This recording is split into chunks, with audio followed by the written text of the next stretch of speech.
বিয়ে টিয়ে করেননি, বৃন্দাবনের সঙ্গেই থাকেন। রামপ্রসাদ সান্যাল লোকটি ছিপছিপে লম্বা। পোস্টমাস্টার প্রাণশঙ্কর ঘোষ ছাড়া তেমন ট্যাডা লোক সে পাড়াতে আর খুঁজে পাবে না।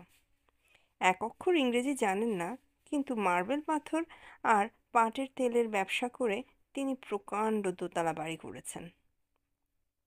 দেশে জমিদারি কিনেছেন আর নানা রকম কলকারখানার অংশীদার হয়েছেন বটে। তার 8টি ছেলে, কিন্তু একটিও মেয়ে হলো না। তাতে তার ভারী দুঃখ। প্রকাণ্ড কপাল, তার উপর একরাশ চুল, মুখে লম্বা লম্বা দাড়ি, আর চোখে হাল ফ্যাশনের ফ্রেম ছাড়া চশমা। কানের সঙ্গে তার সম্পর্ক নেই, কেমন নাকের উপর স্প্রিং দিয়ে এঁটে বসানো। মোট কথা, দেখলেই বোঝা যায় যে মানুষটি কম কেউ কেটা নন।